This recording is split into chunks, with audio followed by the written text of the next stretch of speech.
وبالإسلام.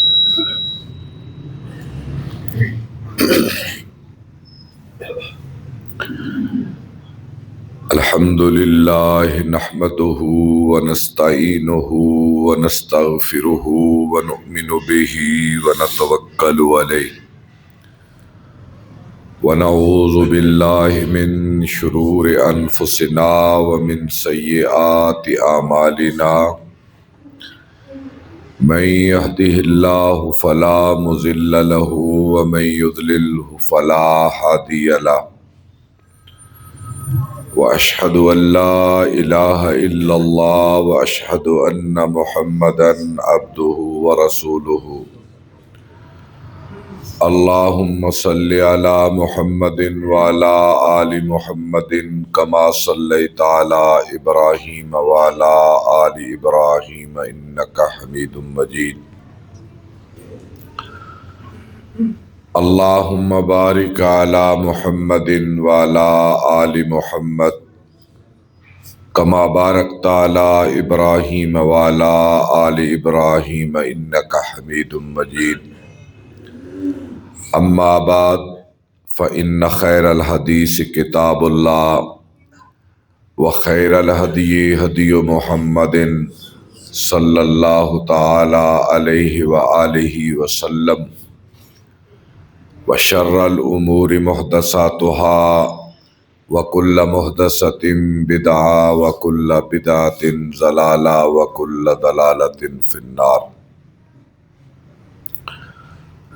اعوذ باللہ السمیع العلیم من الشیطان الرجیم. بسم اللہ الرحمن الرحیم. مما خطیئاتہم اغرقوا فادخلوا نارا فلم یجدوا لهم من دون اللہ انصارا. سبحان ربک رب العزۃ عما یصفون وسلام علی المرسلین والحمد للہ رب العالمین. آمین.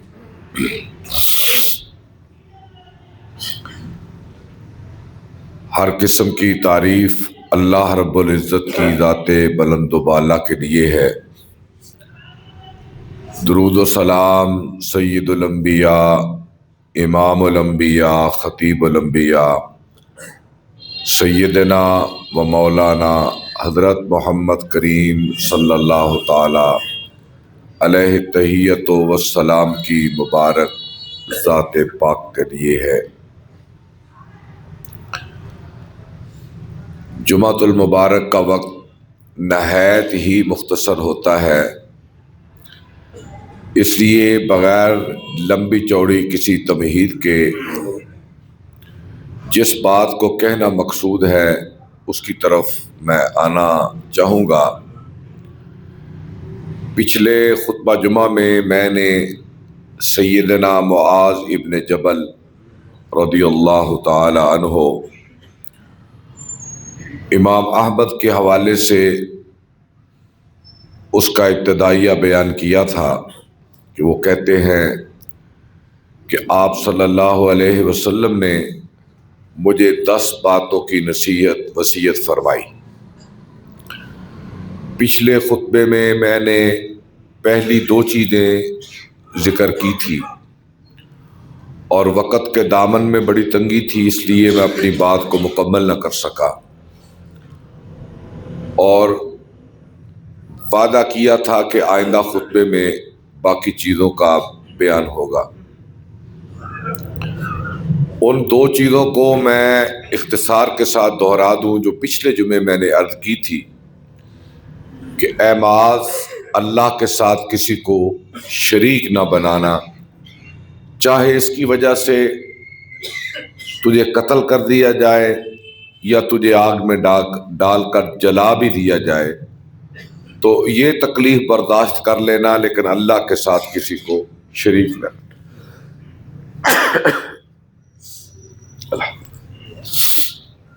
لیکن اللہ کے ساتھ کسی کو شریک نہ کرنا. اور دوسری بات، کسی بھی حالت میں اپنے والدین کی نافرمانی نہ کرنا، چاہے وہ تمہیں اپنے گھر سے مال سے نکال دے تو چلے جانا، لیکن ان کا دل نہ توڑنا. انہیں ستانا نہ۔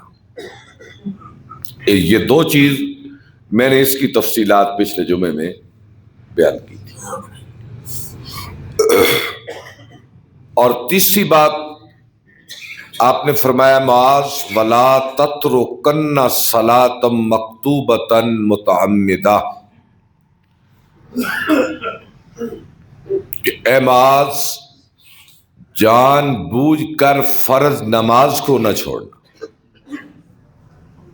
جان بوجھ کر فرض نماز کو نہ چھوڑنا فإن من ترکہا متعمدا فقد برئت منہ ذمۃ اللہ۔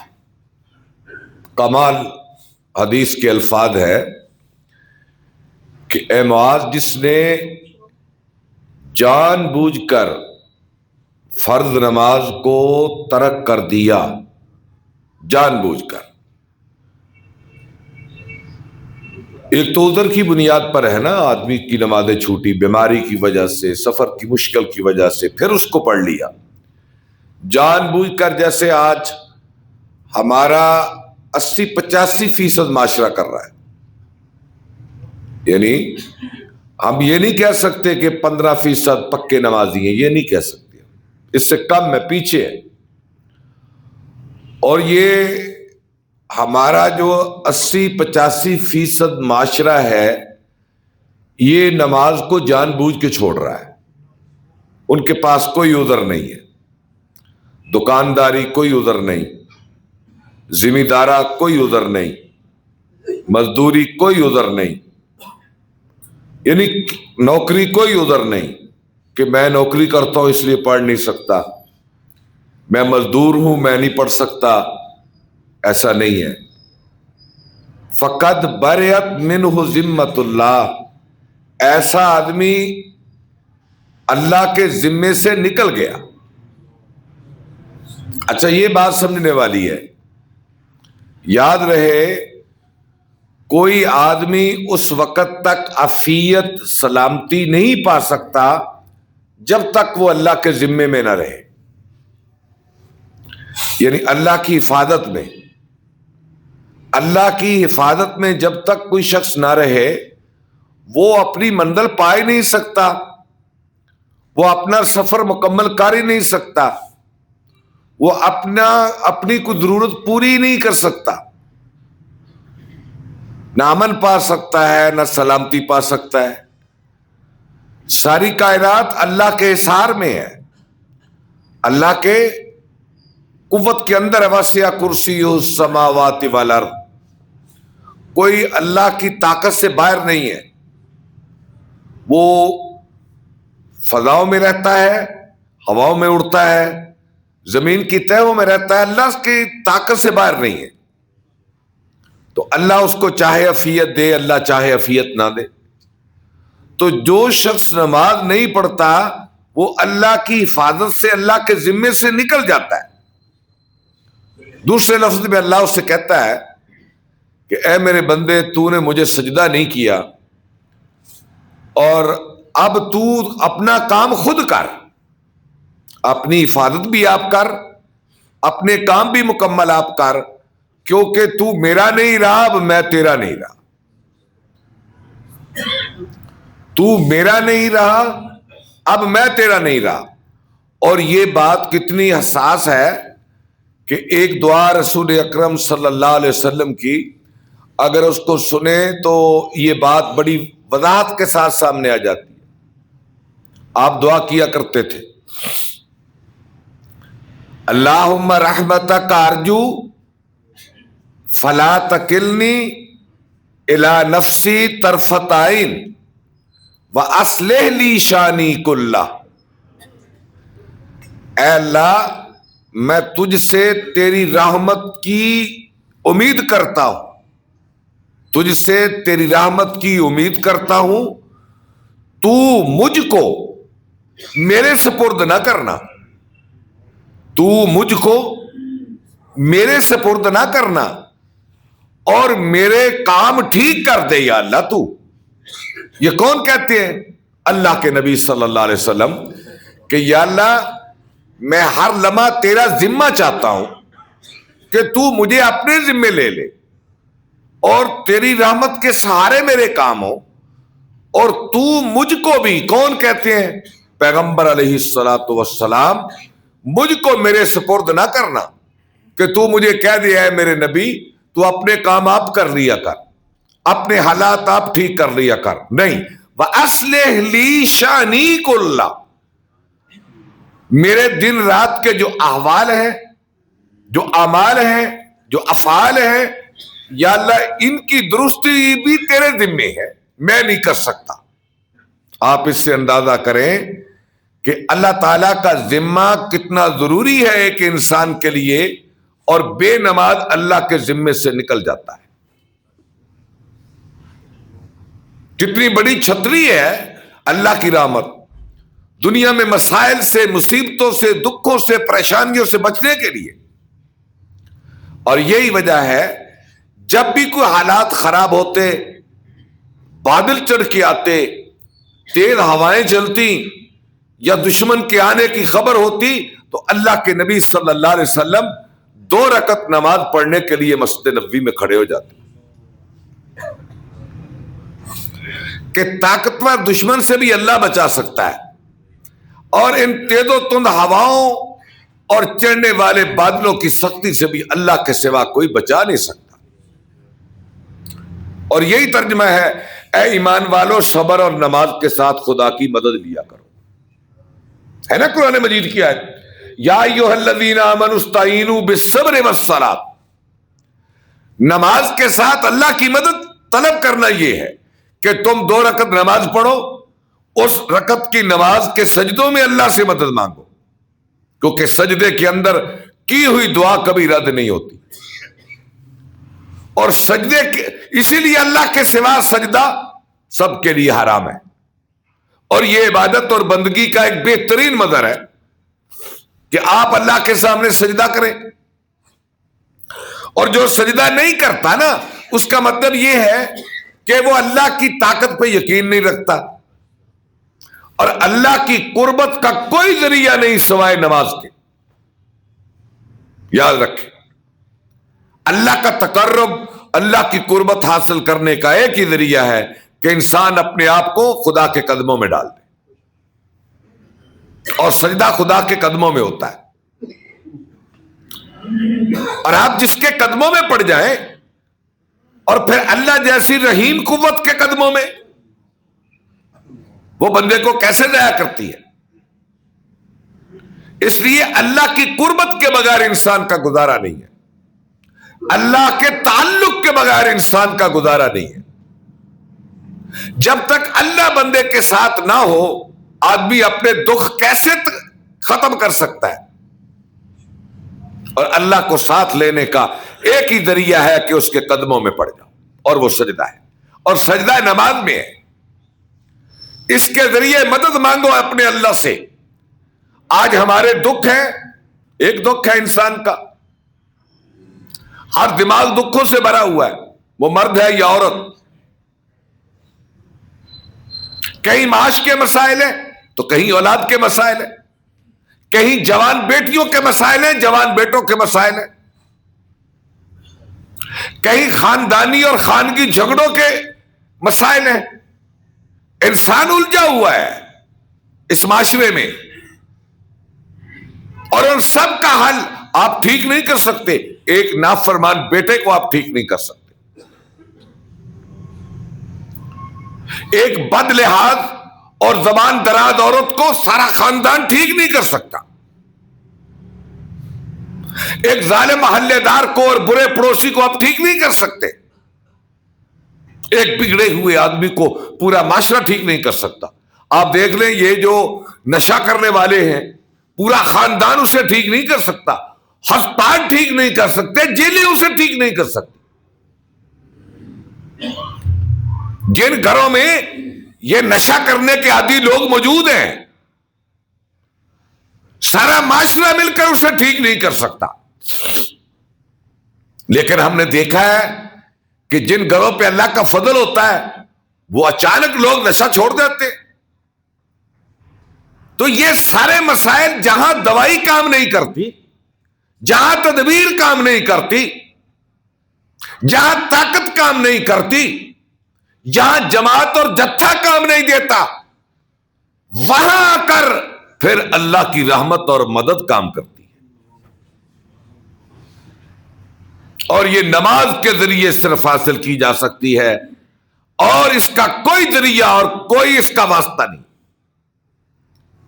اچھا، ایک آدمی 5 نمازیں نہیں پڑھتا نا، وہ کبھی اپنی ولایت کا دعویٰ نہیں کرے گا، نہ کرنا چاہیے اس کو۔ اپنے تقوی کا، پرہیزگاری کا ساری خوبیاں ہو، نماز نہیں پڑھتا، کبھی ولی نہیں ہو سکتا۔ یاد رکھیں، اللہ کی مدد اس کے ساتھ کبھی نہیں ہو سکتی۔ تو اس لیے اے معاذ، یہ مضمون تو بہت طویل اور وسیع ہے۔ اے معاذ، جان بوجھ کر کبھی نماز نہ چھوڑنا۔ اگر تم نے ایسا کیا تو اللہ کے ذمے سے نکل جاؤ گے۔ یہ کون کہتے ہیں؟ یہ میری بات نہیں ہے، یا کسی فلاسفر کی بات نہیں، یہ اس مخبر صادق کی بات ہے جو بولتے نہیں تھے جب تک خدا بلاتا نہیں تھا، لیکن یہ بات ہمارے ذہنوں پہ اس کا کوئی اثر نہیں ہے۔ ہم کہتے ہیں کوئی نہیں، اگر اللہ کا ذمہ نہیں ہے تو میں اس کو کہہ لوں گا، اس کو کہہ لوں گا، اس سے کہہ لوں گا، اس طرح کر لوں گا، اس طرح کر لوں گا۔ نہیں، جو بھی کرو گے چکر میں رہو گے، گھومتے رہو گے، کبھی منزلیں نہیں پا سکیں گے۔ آج دکھ ہی دکھ ہے معاشرے میں، گھروں میں دکھ بھرے پڑے ہیں، اور اللہ سے تعلق تو ہم نے ختم ہی کر دیا نا۔ اللہ سے قربت تو ہم نے ختم کر دی، اور ہمارے ذہنوں سے اللہ ویسے نکلا ہوا ہے کہ اللہ بھی ہے، اور جتنے مسائل ہیں ہم ان کو اسباب سے، وسائل سے، طاقت سے، تدبیر سے حل کرنے کی کوشش کرتے ہیں۔ ایسا نہیں ہے، جس کے معاملات کو اللہ بگاڑ دے کوئی اسے ٹھیک نہیں کر سکتا۔ قرآن مجید دیکھیں، یا ایھا الذین آمنوا اتقوا اللہ وقولوا قولا سدیدا یصلح لکم اعمالکم ویغفر لکم ذنوبکم۔ یصلح لکم اعمالکم، تمہارے کام ٹھیک کرنا اللہ کا کام ہے۔ تم اپنی لائنیں ٹھیک کرو، اپنے راستے ٹھیک کرو، اپنی توجہ درست کرو۔ معاملات ٹھیک کرنا میرے اللہ کا کام ہے۔ آپ دیکھتے نہیں، ایک آدمی بڑا چالاک ہوتا ہے، بڑا ہوشیار ہوتا ہے، بڑے اسباب ہوتے ہیں، اولاد اس کی بڑی لائق ہوتی ہے، لیکن نافرمان ہو جاتی ہے۔ ایک آدمی بڑا بھولا بالا ہوتا ہے، بڑا سیدھا سادہ ہوتا ہے، اس کے پاس اسباب بھی نہیں ہوتے، بظاہر اس کی اولاد اتنی قابل بھی نہیں ہوتی، لیکن وہ فرما بردار ہو کر اپنے گھر کو، اپنے والدین کو اور ارد گرد کو ایسا ماحول مہیا کرتی ہے کہ چاروں طرف سے ٹھنڈی ہوائیں چلتی ہیں۔ اس کے پیچھے اللہ ہے، سارے کاموں کے پیچھے اللہ ہے۔ اللہ کی قربت حاصل کرو نماز کے ذریعے، اور پھر اللہ سے مانگو۔ اور چوتھی بات فرمائی، اے معاذ وَلَا تَشْرَبَنَّ خَمْرًا فَإِنَّهُ رَأْسُ كُلِّ فَاحِشَةٍ۔ اے معاذ، کبھی شراب نہ پینا، ہر بے حیائی کی یہ جڑ ہے۔ اے معاذ، کبھی شراب نہ پینا، ہر بے حیائی کی جڑ ہے۔ اپنی آنکھوں سے دیکھ لو، شراب پینے والے سے آپ کبھی خیر کی توقع لگا سکتے ہیں؟ نہیں، گالی وہ بکے گا، فحش گفتگو وہ کرے گا، اور کسی کی عزت اس کی زبان سے محفوظ نہیں ہوگی، معاشرے کے لیے ناسور ہوگا، گھر کے لیے ناسور ہوگا۔ جس کا ذہن ہی قائم نہیں ہے، اس سے خیر کی توقع کیسے کی جا سکتی ہے؟ اور آج ہمارے معاشرے میں یہ ایک رواج بن چکا ہے شراب پینا، اور نبی اکرم صلی اللہ علیہ وسلم نے فرمایا اللہ لعنت کرے شراب پر، شاربہا پینے والے پر، ساقیہا پلانے والے پر۔ ساقی کہتے ہیں پلانے والے کو، شارب کہتے ہیں پینے والے کو۔ پینے والے پہ لعنت، پلانے والے پہ لعنت، وآسرہا کشید کرنے والا، نچوڑی جاتی ہے نا، بنائی جاتی ہے، کشید کرنے والے پہ لعنت، اور جس کے حکم سے کشید کی جا رہی ہے اس پہ لعنت۔ وحاملہا، اور جو اس کو اٹھا کے لا رہا ہے، جو اس کے جام بھر بھر کے پلا رہا ہے، جام بھرنے والے پہ لعنت۔ والمحمولۃ علیہ، جس سواری پہ لاد کر یہ لے جائی جا رہی ہو سواری پہ لعنت۔ یہ اس کی مذمت ہے، یہ اس کی جو وسعت بیان کی ہے، یہ اس کی مذمت کرنا مقصود ہے۔ اے معاذ، کبھی شراب نہ پینا، یہ ہر فحاشی بے حیائی کی جڑ ہے، یہ بھی ایک مضمون ہے۔ اور آگے آپ نے فرمایا وَإِيَّاكَ وَالْمَعْصِيَةَ، اے معاذ اللہ کی نافرمانی سے بچنا۔ فَإِنَّ بِالْمَعْصِيَةِ حَلَّ سَخَطُ اللَّهِ، اے معاذ اللہ کی نافرمانی سے خدا کا قہر پڑتا ہے، اللہ کا غصہ اترتا ہے، اللہ کا غضب اترتا ہے۔ میرے بھائیوں، اللہ کے غصے اور اس کے غضب کی صرف ایک ہی شکل نہیں ہے کہ آسمان سے پتھر برسے، یا آسمان سے بجلی گرجے، چمک تمہیں پکڑ لے، زمین ہلے، زلزلہ آئے۔ یہ پہلی قوموں پہ یہ آئے نا، صرف یہی اللہ کے عذاب کی شکلیں نہیں ہیں۔ اللہ کے عذاب کی بہت ساری شکلیں ہیں جسے ہم اپنی آنکھوں سے دیکھتے ہیں۔ پھر قحط پڑتا ہے، زلزلے آتے ہیں، بے موسم بارشیں آتی ہیں، فصلوں پہ بیماریاں آتی ہیں، بھائیوں میں اختلاف ہوتا ہے، بیٹے باہم دستوں گریبان ہوتے ہیں، خاندانی زندگیوں میں دشمنیاں بڑھتی ہیں، نا اتفاقیاں جنم لیتی ہیں، گھروں سے غربت نکالے ہوئے نہیں نکلتی، بے روزگاری ہوتی ہے، معاشرہ باہم دستوں گریبان ہوتا ہے۔ یہ بھی اللہ کے عذاب کی شکلیں ہیں۔ اور اس معاشرے میں سود عام ہوتا ہے، یہ بھی اللہ کے عذاب کی شکل ہے۔ رشوت عام ہوتی ہے، یہ بھی اللہ کے عذاب کی شکل ہے۔ فَإِنَّ بِهَا حَلَّ سَخَطُ اللَّهِ، جب تم خدا کی نافرمانی کرو گے تو تمہارے آنگنوں میں، تمہارے صحنوں میں، تمہارے گھروں میں خدا کا غضب اترے گا۔ آج محاسبہ تو ہر آدمی کو کرنا چاہیے نا، کہ آج دن میں میں نے کیا اللہ کی فرما برداری کی ہے اور کون سی نافرمانی کی ہے۔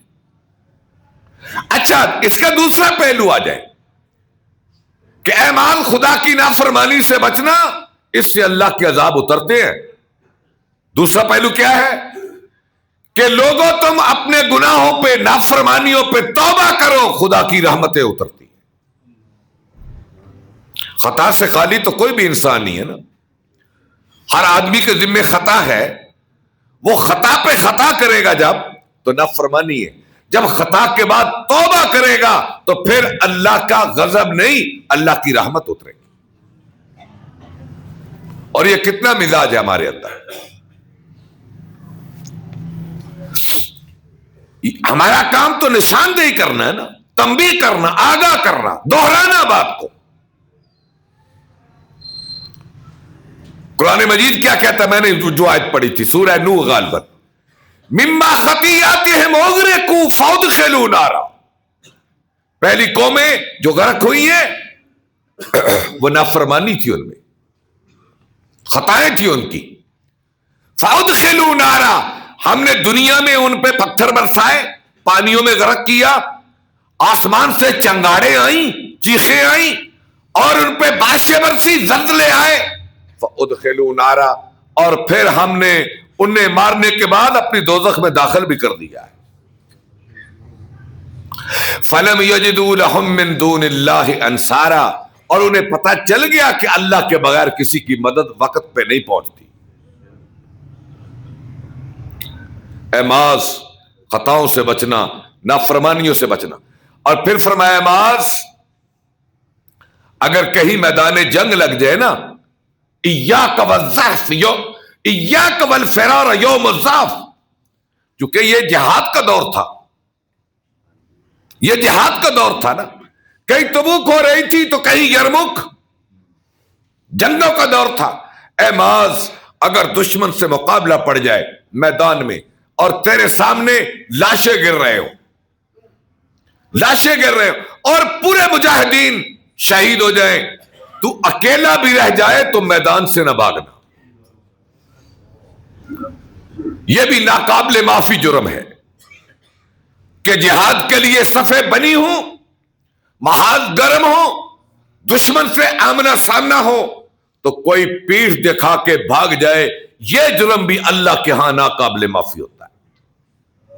نہ ماں ڈھیر بھی لگ جائیں لاشوں کے تو تو نے سینہ دکھا کر دشمن کے سامنے کھڑا رہنا۔ اب تو وہ جہاد کا ماحول نہیں ہے نا، تو اب کیا ہے اس کا ترجمہ؟ کہ اگر دو جماعتیں ہوں، ایک حق پر ہو ایک باطل پر ہو، یہ ترجمہ کر لیں آج، ایک سچائی پر ہو ایک جھوٹ پر ہو،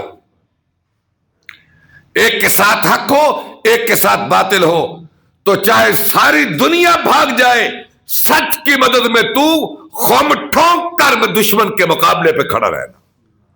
آج اس کا ترجمہ یہ ہے۔ اور پھر فرمایا، اے معاذ، جہاں وبا آ جائے، آفت آ جائے، وہاں سے موت کے ڈر سے نہ نکلنا۔ جیسے یہ کرونا آیا تھا نا، یا اور کوئی جان لیوا بیماری وبا آتی ہے، تو وہاں سے چھوڑ کر جانا نہیں چاہیے، اس جگہ کو چھوڑ کر جانا نہیں چاہیے، اور باہر سے اس جگہ پہ ہجرت کر کے نہیں آنا چاہیے۔ احمد وَإِنْ هَلَكَ النَّاسُ، لوگ ہلاک رہے ہوں اس کو چھوڑ کے نہ جانا، اس پہ صبر کرنا اور اللہ سے خیر کی امید رکھتے رہنا۔ پھر فرمایا احمد اپنی بساط کے مطابق اپنے اہل و عیال پہ خرچ کرنا۔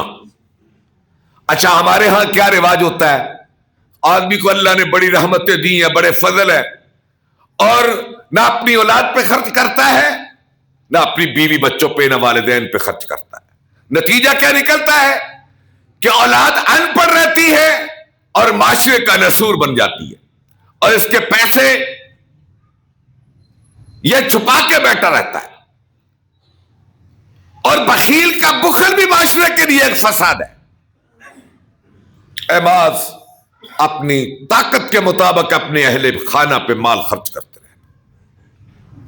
میں مختصر کر کے 2-3 منٹ رہ گئے، اس حدیث کو مکمل کرنا چاہتا ہوں۔ اور اے معاذ، اپنی اولاد پر ادب سکھانے کے لیے ڈنڈا ان کے سروں پہ رکھنا۔ اچھا، اس کا ترجمہ کیا ہے؟ اولاد 2 طرح کی ہوتی ہے عام طور پر، ایک وہ اولاد جو ذہین ہے، فتین ہے، پڑھنے کی شوقین ہے، سیکھنے کی شوقین ہے، اور ایک اولاد ہوتی ہے وہ جو لاتوں کے بھوت باتوں سے نہیں مانتے۔ ایسی اولاد بھی ہوتی ہے نا، جو لاتوں کے بھوت ہوتے ہیں، جنہیں نہ پڑھنے کا شوق، بدتمیز، بے لحاظ، ان کے لیے ہے یہ۔ ذہین اور فتین بچے کو تو گھورنا بھی نہیں چاہیے، لائق بچے کو تو آنکھیں بھی ترچھی نہیں دکھانی چاہیے، ورنہ وہ بگڑ جائے گا۔ اسے محبت ہے ایسی، اس کے لیے ڈنڈا نہیں ہے، نہیں، یہ بگڑوں کے لیے، بگڑے تگڑوں کے لیے ہے۔ ایسے جو بے ادب ہو رہے ہیں، اپنے ان بچوں کو ڈنڈے سے مراد خوف دکھا، انہیں پتا ہو میرا باپ ہے، مجھے روکے گا، ٹوکے گا، مارے گا بھی۔ باپ کا خوف ہونا چاہیے اولاد پر۔ ایک طرف محبت ہے تو ایک طرف خوف ہو، خوف اور محبت کے بیچ میں اپنی اولاد کو چلائے، پیار بھی دے، خوف بھی ہو۔ تو اے معاذ، یہ ادب سکھانے کے لیے انہیں خوف دلاتے رہنا۔ اور آخری بات 10ویں، وَأَخِفْهُمْ مِنَ اللَّهِ، اے معاذ اپنے اولاد کو اپنے اللہ سے ڈراتے رہنا۔ یہ سب سے عام بات ہے۔ اے ایمان والو، اپنے آپ کو اور اپنی اولاد کو جہنم کی آگ سے بچاؤ۔ یہ کیسے بچانا ہے؟ یہی کام ہے۔ تو آنکھیں کھولو تو انہیں مسجد کا راستہ دکھاؤ، آنکھیں کھولے تو انہیں قرآن کے الفاظ سکھاؤ، آنکھیں کھولے تو دینی مجالس میں لے کر جاؤ، آنکھیں کھولے تو اللہ رسول کی بات ان کے کانوں میں ڈالو، آنکھیں کھولے تو انہیں اہل علم کی مجلس میں لے کر جاؤ، آنکھیں کھولے تو اولیاء اللہ کی صحبتوں میں لے کر جاؤ۔ جب ہم ڈاکٹر انجینئر بنائیں گے یا اکانومسٹ بنائیں گے یا دنیا کے یہ ساری تعلیمیں دلائیں گے، اس کے ساتھ ساتھ والدین کا یہ بھی ذمہ ہے کہ انہیں دین بھی ان پر عیاں کریں، دین بھی وعدے کریں، انہیں بتائیں ایک موت ہے، ایک قبر ہے، پھر اٹھنا ہے، پھر حساب ہے، پھر دوزخ ہے، پھر جنت ہے، اور اللہ ہمیں دیکھ رہا ہے۔ یہ دین ہے، یہ اسلام ہے، یہ ماں ہے، یہ بہن ہے، یہ بیٹی ہے، یہ والدین ہے۔ پھر ہمارے گلے ہوتے ہیں کہ اولاد بات نہیں مانتی، مانے کیسے؟ مسجد کا منہ تو آپ نے دکھایا نہیں۔ اللہ ہر جگہ ہے، لیکن یہ اللہ کے محل ہیں، مسجدیں محل نوا ہیں، یہ محل نوا ہے۔ اللہ ہر جگہ ہے، لیکن یہ اس کی قربت کے ٹھکانے ہیں، مسجدیں۔ انہیں بڑھو، یہاں آؤ، بچوں کو لاؤ، پھر خدا کی قربت ملے گی، اور کوئی جگہ نہیں ہے جہاں سے آپ کو اللہ کی قربت ملے۔ کتنے بچوں، ہم ٹیوشن سینٹر پر اولاد کو تو بڑے وقت پہ لے جاتے ہیں، ہم اچھی اچھی درسگاہوں میں ان کے داخلے تو بڑے وقت پہ کرواتے ہیں، لیکن انہیں مسجد کا دروازہ کون دکھائے گا؟ انہیں قرآن کی لائن حروف کون سکھائے گا؟ انہیں کون بتائے گا کہ بیٹا میرے ساتھ چل کے مسجد میں خدا کی بارگاہ میں پڑھو؟ تو اس لیے ہمیں اپنی ذمہ داریوں سے آگاہ ہو کر اپنے اولاد کو ادب سکھانا چاہیے۔ کل ان لوگوں نے معاشرہ قائم کرنا ہے، یہ لوگ معاشرہ بنیں گے۔ اگر یہ منفی ہوئے تو معاشرہ منفی، اگر یہ مثبت ہوئے تو معاشرہ مثبت۔ یہ ہمارے ذمے ہے کہ ہم انہیں کیسی قوم بنا کے جا رہے ہیں۔ تو پاکستانی معاشرہ تو پہلے ہجوم ہے، پاکستانی قوم کوئی قوم نہیں ہے۔ جاؤ جا کر جاپانیوں کو دیکھو، تو جب تک اولاد کو ہم نہ سنبھالیں گے یہ قوم نہیں بنے گی۔ اور اس میں ہر آدمی کا اپنا کردار ہونا چاہیے۔ صرف حکومت کو کوسنا، علماء کو کوسنا، دانشوروں کو کوسنا، یہ اپنی جگہ پر ہے۔ ایک باپ کیا کردار ادا کر رہا ہے؟ اللہ سے دعا ہے اللہ عمل کی توفیق عطا فرمائے۔ وآخر دعوانا ان الحمد للہ رب العالمین۔